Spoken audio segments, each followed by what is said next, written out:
objective today is to give you a good overview of our solution for multidisciplinary engineering applied to the general machinery industry. So we'll first start by a short overview of our complete solution to remind you what are the components. And we will review the use of those different components on a typical example of the general industry, and in this case we will use a railway pantograph. And then we'll end up with questions and answers. So first, as a short introduction to our solution is made of a few foundations, important foundations. The first one is the solution to simulate the fluid dynamics in order to optimize the flow performance and assess the structural external load. Then the second important solution is made of a finite element analysis solution in order to simulate structures multi-physics under combined external or interface loads in order to minimize the component's weight and cost. Then, complementary to the finite element analysis solution, we have the solution to simulate the multi-body dynamics in order to optimize the system's functional performance and assess the structure's interface load. Also, we can complete this simulation solution by the design, actuation, and controls in order to optimize this time the system's dynamic performance.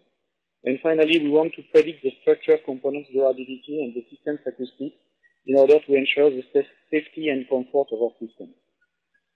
On top of those basic foundations technology, we have developed a multidisciplinary engineering integration platform that is called SimXpert. And also we encapsulate all our simulation, both foundations and SimXpert solution into our platform for simulation data and process management that is called SimManager. So today in our project we mainly used a SimXpert interface. So to remind you that SimXpert interface is a unique integrated platform for multidisciplinary engineering.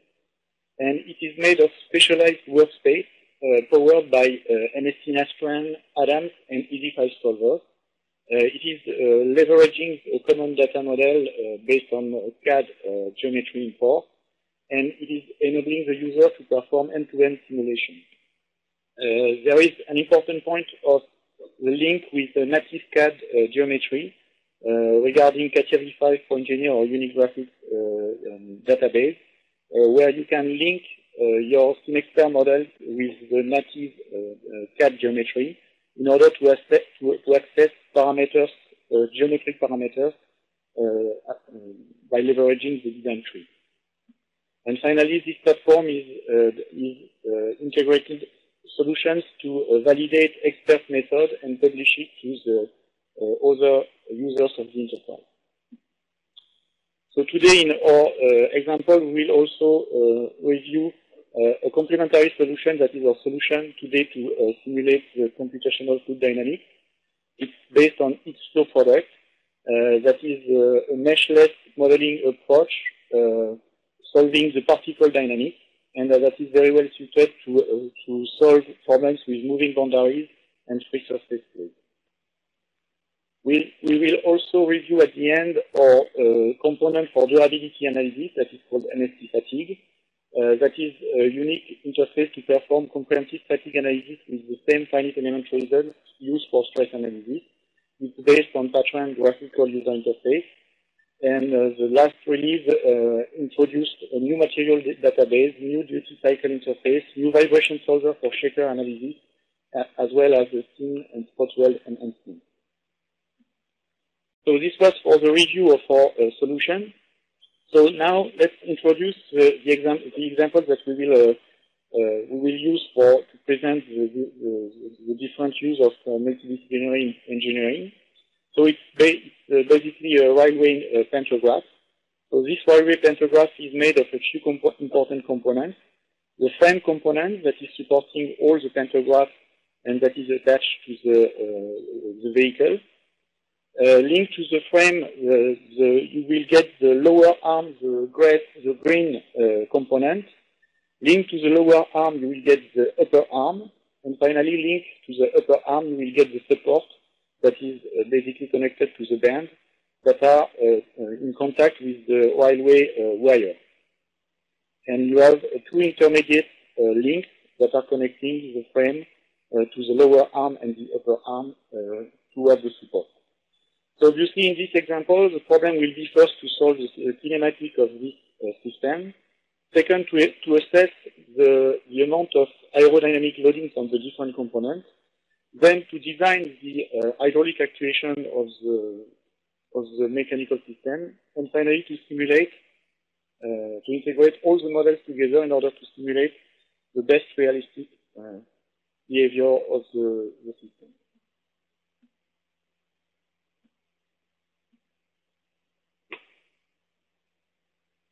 Right.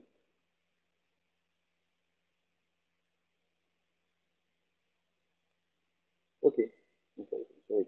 So first step will be to simulate the kinematic of the system. Then from the kinematic, we'll leverage the results, the motion results, in order to simulate the aerodynamic loading on the moving system. Then from the aerodynamic solving, we'll leverage the external loads results to design the hydraulic actuation of the system. From the hydraulic actuation, from the actuation design, we will leverage the driving force results in order to simulate the couplet dynamics, the closed loop dynamics of the pantograph. Then we will leverage the internal loads results to simulate the stress on the different components of the pantograph. And finally, we leverage the stress results to evaluate the fatigue life duration of some components. So the complete end-to-end project can be performed within about 2 hours from pure graphical user interface point of view. Of course, in addition to that, there are a few steps like the aerodynamic loading that is a matter of several hours of solvers. So the first step is to simulate the kinematic of the pantograph. So this step is starting from existing CAD models, and we'll review the important steps to do that. So the first step is, of course, to import the CAD geometry into the motion workspace of SimXpert product. So this is what has been done there. Then the second step will be to define the moving bodies from the existing geometry. So it's a very straightforward step. And the third step will be then to define the connections between the moving bodies. So we'll just review, as an example, the definition of the connection of the actuator. So this connection should be made of a translational joint acting between the piston part and the cylinder part of the actuator. So as you can see, the graphical user interface enables the user to select existing geometries like edge in order to locate in a very precise way and to orient in a very precise way the connector. So this is what has been done now. And then we need to define, to apply an imposed motion on this actuator, on this connector, sorry. So that's what we just did.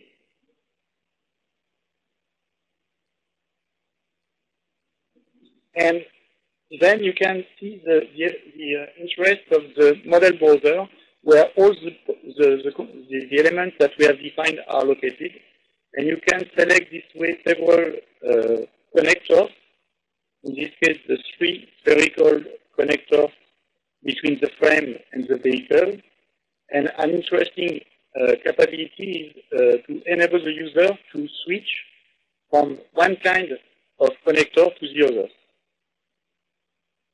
Sorry, I did not miss it, but you can, in this way, you can switch from existing spherical connectors to bushing.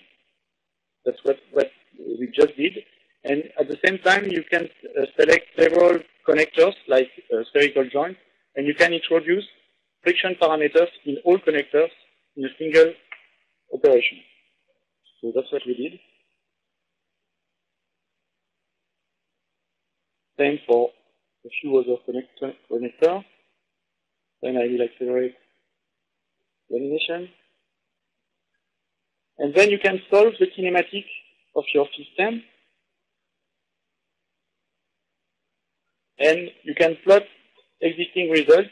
In this case, we just plot the actuation force with respect to the actuation stroke. And we also plot the important parameter, that is the angle of the support with respect to the deployment 8 of the pantograph. And it is an important result that we will survey during all the projects. Okay. So this is the end of our kinematic step. So in this kinematic step, again, what we did was to import CAD geometry to define moving parts, to define connections, to define a motion driver, and to simulate the kinematic. And we end up with a rigid body kinematic model and results that are important results that are the part motion. What we are missing now for the next step are the aerodynamic loading on the pantograph system. So to summarize, the kinematic analysis was leveraging motion workspace, that is basically the integration of Adams solver into a SimXpert platform, and adding an improved model browser and picking efficiency. So the next step will be to leverage the existing CAD models and the part motion results in order to evaluate the aerodynamic loading on the different components.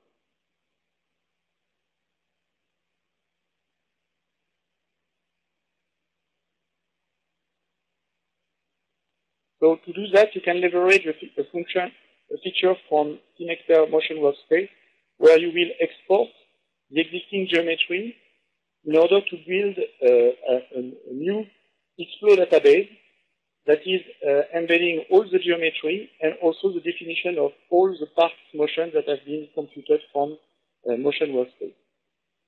So this is what is happening now. So this is the XFlow database that has been created by Motion Workspace. So you can see that it contains the same geometry than the motion model.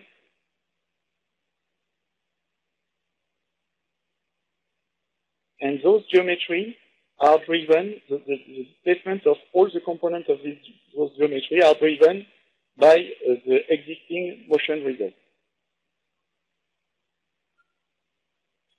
So then you just need to define the boundary conditions of the aerodynamic flow, so mainly the velocity of the flow, then the size of the wind tunnel,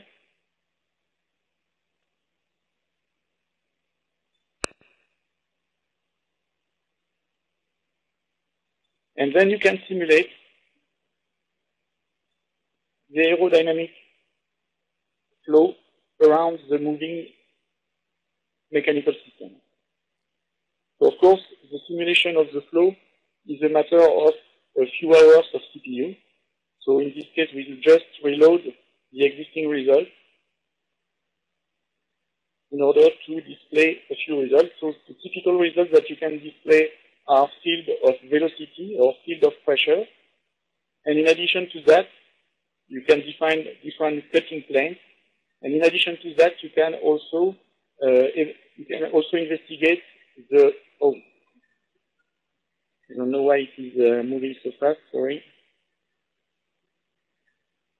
Well, there is a problem with the animation, but the results that you can display are the components of aerodynamic force on each component of the mechanical system, and you can import those aerodynamic resulting force into Motion Workspace in order to simulate the kinematic analysis with the aerodynamic loading on each component. I'm afraid there is something going wrong with my animation, sorry. So in this case, you can compare the previous actuation force with respect to the new actuation force with the effect of aerodynamic loading.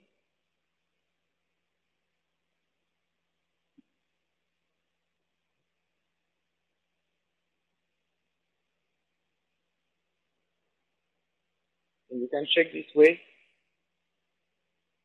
that the effect on the actuation force is completely significantly different. Okay, and this is basically a result that we need to leverage in order to design our hydraulic actuation of the Pantograf.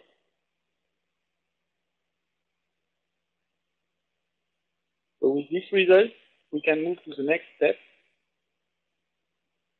So basically what we did in this step is to leverage existing CAD model, existing part motion results.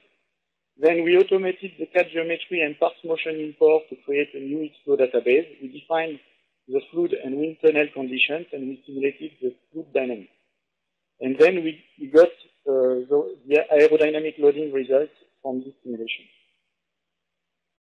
So then the next step for us will be to design the hydraulic actuation of the Pantograf. So it is starting with the rigid body kinematic model and the aerodynamic loading on top of it.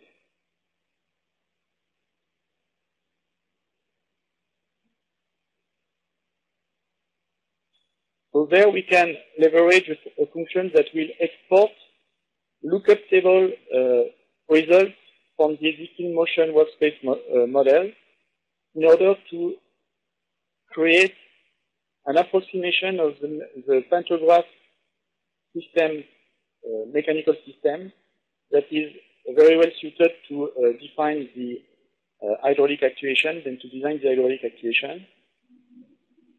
So when we do that, the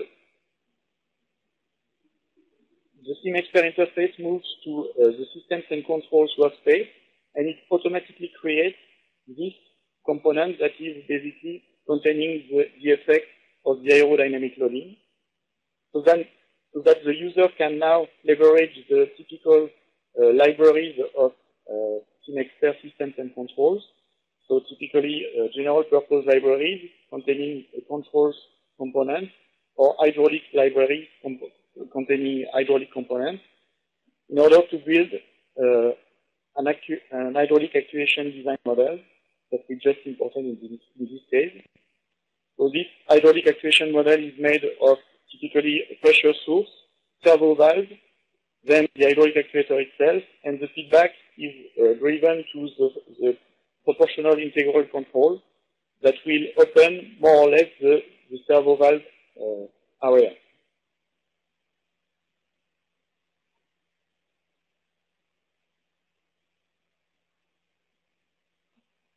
So these are the typical results that you can get from this simulation. So typically you can get results in terms of fluid flow in the different components of the hydraulic actuation, and of course the pressures that are acting in the two chambers of the hydraulic actuator. So this is the end of our hydraulic actuation design step. So again, it was made of an automated aerodynamic load import, an automated actuation lookup table extraction in order to build the mechanical plant in the systems and control workspace, then to define hydraulics and controls components, and then to simulate the actuation. So starting from this point, we have got an actuation model, and we can move to the next step. So basically, this systems and controls workspace is the integration of EZ5 solution into a SimXpert platform with an improved model browser and modifying efficiency and component modifying efficiency. So then we can move to the next step, that will be to couple the two models, the rigid body kinematic model and the actuation model. So this step is leveraging the same functions that we used to extract the lookup table approximation. So we can reuse the same function just by switching to another mode, that is a non-linear mode. And this will replace the lookup table approximation of our model with a coupling component that will tie the input and the output of the motion model to the right place in the actuation model. The nice thing is that the user can switch from one mode to the other, so we can go back at any time to the lookup table approximation model and then move to the coupled model as well. So I will accelerate this step. So this was a step to show that we can go back to the lookup table approximation. Then I will accelerate to move to the coupling approximation. So the coupling approximation is a matter of deactivating the existing motion driver, and this motion driver has been replaced by a force that is leveraging the dynamic equations of the hydraulic actuation. So then the user can simulate again the deployment of the pantograph, but this time the deployment is no more kinematically driven. It is driven by the hydraulic, the closed loop hydraulic.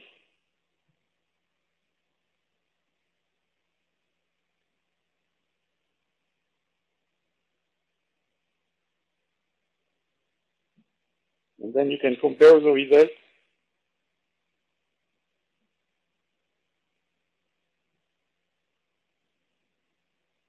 And you see the effect of the hydrodynamic loading on the actuator. Okay, so this was the end of this step.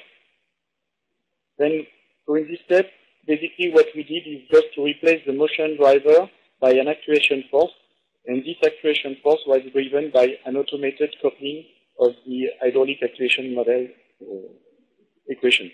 And then we simulate the closed loop dynamics. So at this point, we have got a rigid body dynamic model, that means a closed loop control model, and we have much more realistic loads on the different structural components. So then we will move to the next step. Using the existing component loads, we will review the stress in the different structural components. So to do that, we can leverage again one function that will export the load time histories on the components that we want to investigate.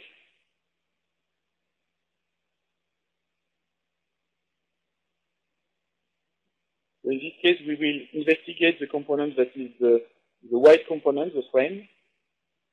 So the first step before to do that is to define the way to connect the lumped connection interface force with respect to a finite element mesh. So this can be done automatically by a dedicated function. So then you can review that each of the connections of the connector has got a related edge geometry that will be connected using RBE2 components to the mesh, the local mesh.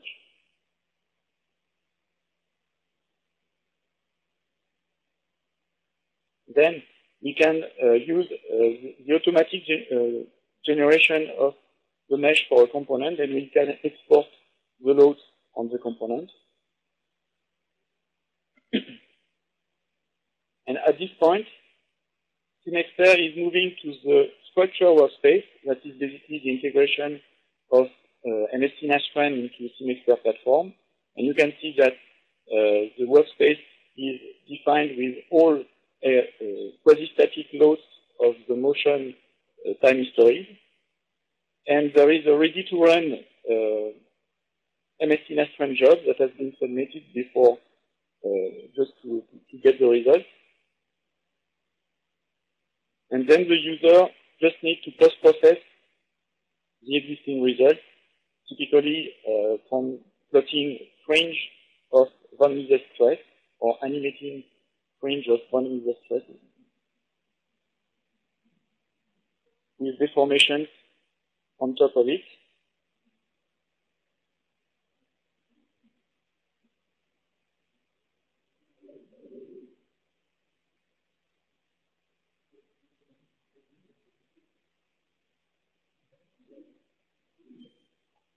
Okay, then to add the deformation, I don't know what happens with the animation. There's obviously a problem there.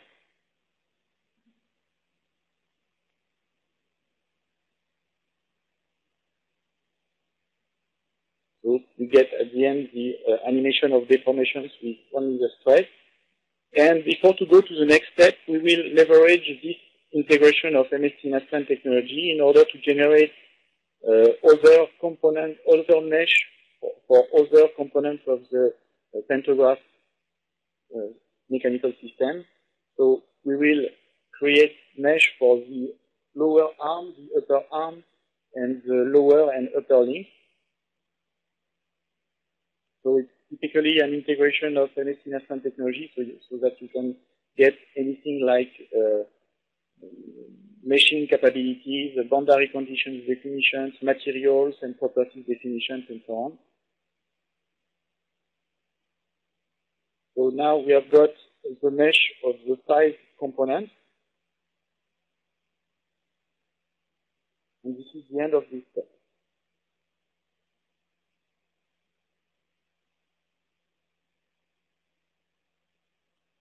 So in this step, basically what we have done is define load geometries extracted from the motion workspace, define materials and properties, automate the meshing and the loading of the structural components, then solve the static analysis and review the results, and finally mesh other components. So at this point, we have got quasi-static stresses and several components with different meshes. So basically, the structural workspace component, the structural workspace is the integration of Patran technology into SimXpert platform with, again, the improved model browser and defeaturing efficiency. So the next step now will be to couple the rigid dynamic model, the closed-loop rigid dynamic model, with the contribution of the structural component flexibility. So to do that, we can leverage a single feature that is enabling. First, we need to define the way to connect the different components to each mesh of the component. So it's, again, leveraging the same feature that we used before to transfer the load, but applied to other components.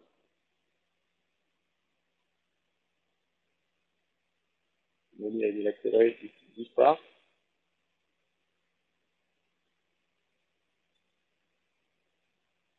Then we just need to use one function that is defining the model analysis job for each component.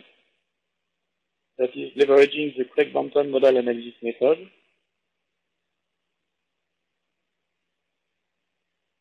I will accelerate this part.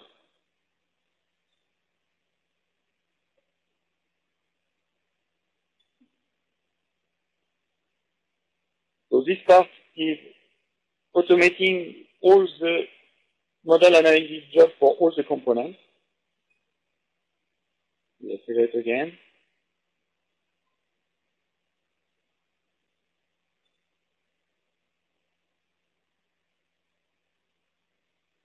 And at the end, you get back the vibration content of each component that is automatically replaced in the motion workspace model, and you can simulate the new dynamic model that is embedding the coupling of hydraulic actuation and the effect of vibrations and the vibration content of each structural component.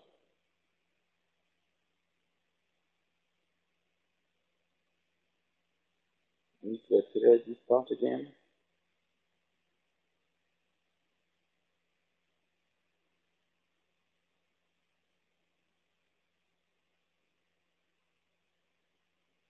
And so at the end, what you get is a dynamic simulation of the flexible pantograph, the closed-loop flexible pantograph behavior.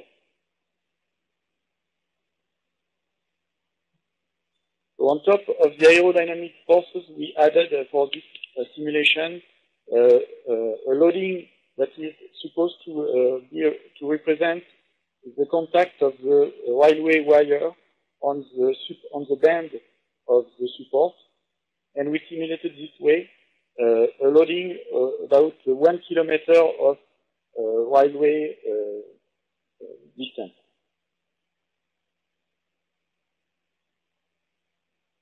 And the results that we just reviewed now are the modal coordinates on one component, that is the frame, during this 1 kilometer loading.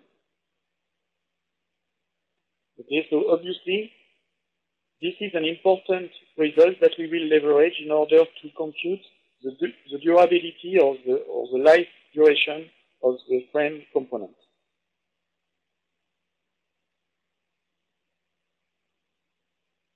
This is the end of our second dynamic analysis level. So basically what we did there was to automate the flexible bodies creation and then to simulate the fully coupled dynamics. And then we got out from this step a flexible body dynamic closed loop model and the dynamic stresses acting on different components. So the last important step for this project will be to leverage those dynamic stresses on one component, and in this case we selected the frame component in order to evaluate the life duration of this component. So the way to do that, starting from this result, is just to export the flexible component to MSC fatigue and to export as well the loading on this component, the dynamic loading on this component, that is just a matter of modal coordinate time history.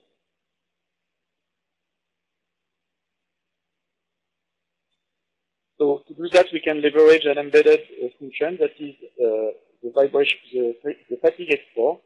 So we just select the component that we want to export, and when we do that, it automatically opens MSC fatigue product. We'll accelerate that.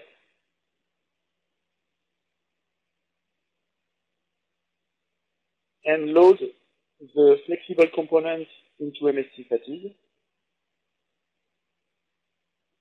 And at this point, there is also a complete definition of the loading on the component that is automatically defined, so that the user can directly submit the fatigue analysis. The only parameter that might be modified is the material that is selected to solve the life duration of this component. So we can leverage this way the new material database of MSC fatigue.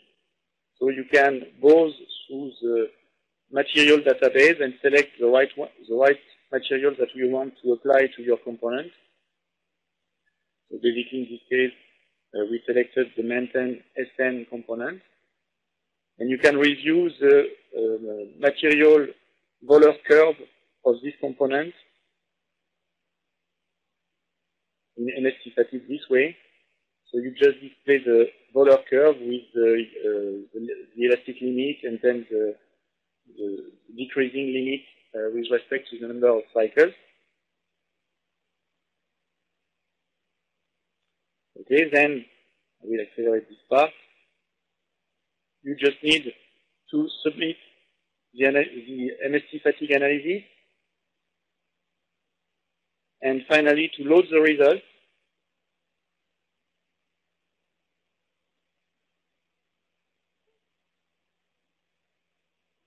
In order to be able to display the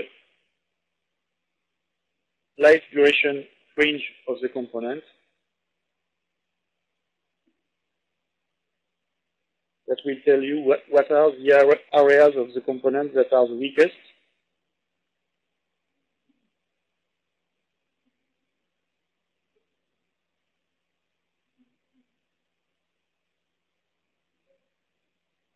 Okay, this is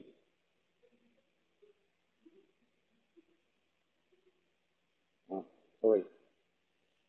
We missed it.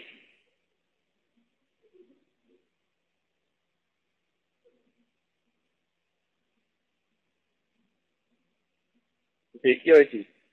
And with these results, you can evaluate that there are some areas in this component that will support only 1 million of cycle of or motion simulation that was made of 1 kilometer distance. So you can evaluate that this component, for the time being, is supporting about 1 million kilometers of distance for the railway system. Okay, so this was the end of this step. So again, in this step, we leverage the automated loading cycle definition between motion workspace and MSC fatigue. We just selected the material Euler curve, and then we solved the fatigue analysis of this component. And we got the life duration of this component. So with this, it is the last important step of our project. We will just end up with an example of parametric analysis of a SimXpert integrated model. So you can imagine that in such a SimXpert model, we have embedded geometry parameters, the CAD geometry parameters, that are basically defining the joint location and the part geometry. Then we have integrated mechanism parameters, things like friction coefficient, spring damper stiffness, things like that. We have integrated also systems parameter, hydraulic systems parameters, the supply pressure level and things like that. And we have also integrated structure parameters, thickness of shells, and so on. And at the end of this, with this integrated model, we can evaluate pressures, temperatures in the system model. We can evaluate mass and volumes of the CAD components. We can evaluate motion and force of the mechanical components, and we can evaluate deformation and stresses of the structural components. So on top of this fully parameterized multidisciplinary engineering model, we can apply a general technology that is the design of experiment, where basically in this technology you just need to define range for each parameter. Then you need to define which are the performance criteria that you want to investigate. And this technology is basically a matter of defining statistical combination of the parametric variation of your system, then solve a set of trials, and then use the resulting matrix of results in order to investigate the parametric sensitivity of your model, the coupling, the correlation and model updating, and finally optimize and evaluate the robustness of your system. So let us have a very quick look at an application of design of experiment on our Pantograf example. So in our example, you can imagine that there are CATIA V5 parameters, like the length of the lower arm, the length of the green arm, the height of attachment of the lower link with the upper arm, and the height of attachment of the upper link with the support. These are three important parameters that are affecting a lot the results of the Pantograf simulation, and the results that we want to evaluate are the force, the actuation force at the beginning and at the end of the deployment, and also the angle of the support that is very important to maintain very close to zero. So basically this angle is starting from zero, then growing to a maximal value, and finally at the end is ending with the final value. And hopefully in this system we would prefer to minimize the maximal value of the support angle and to end up with a support angle value of that is equal to zero. So let us have a look at the way we can leverage design of experiment to do that. So starting from our motion workspace, we can access to the CATIA V5 parameters. In this case, we will modify a few parameters. So reduce the length of the green part up to 800. Reduce the length of the upper link, the upper arm to 1,200. Then reduce also the height of attachment point of the link, and update our motion models by leveraging the bidirectional associativity with CATIA V5 model. So you will see that this part of the motion model will be moving due to the parametric change of CATIA V5 geometry. Okay? So then, on top of this capability to modify geometry parameters, we can leverage existing features to define the parametric range for each factor that we want to integrate in our design of experiment. So there is one function to define each parameter. So in this case, so when you define such a parameter, you get a list of the existing parameters that are enabled in your design of experiment. You can do the same to define the existing, the performance criteria that you want to investigate.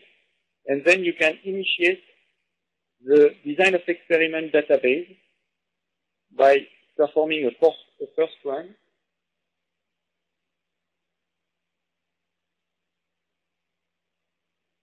I need again to accelerate this.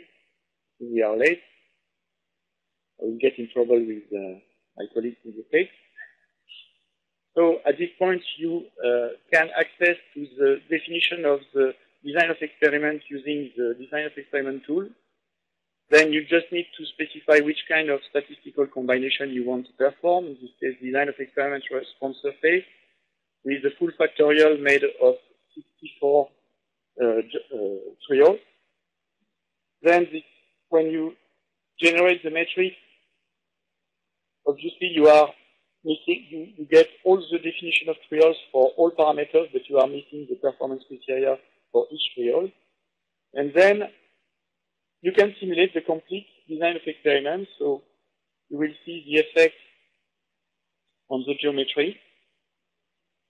So when you simulate the 64 trials, so you see the geometry is moving due to the CATIA V5 bidirectional link. And for each modification of the geometry, we simulate again the Pantograf deployment in order to investigate the results at the end. So this is the end. We have got the complete design of experiment matrix.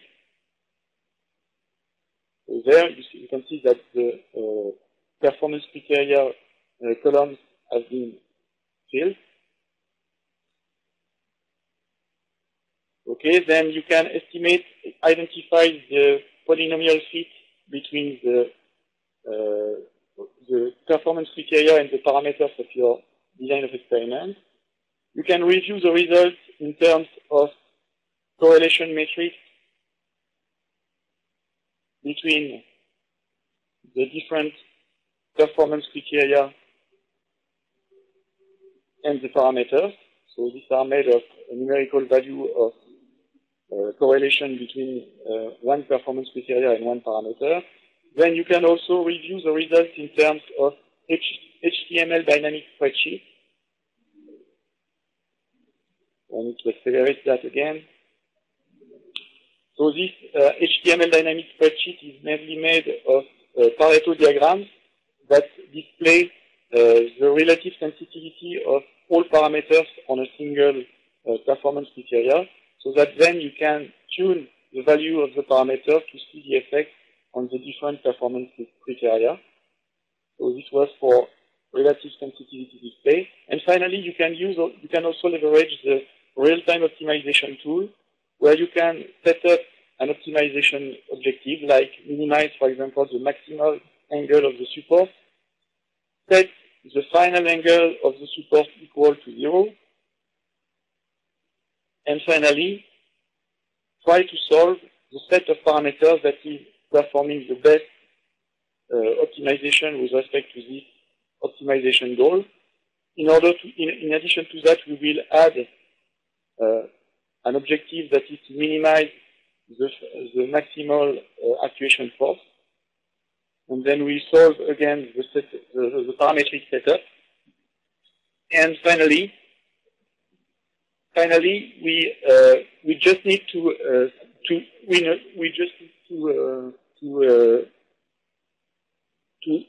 import the parametric setup back into Motion Workspace in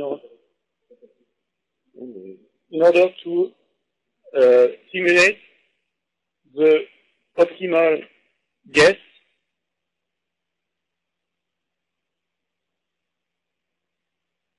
And this way you can see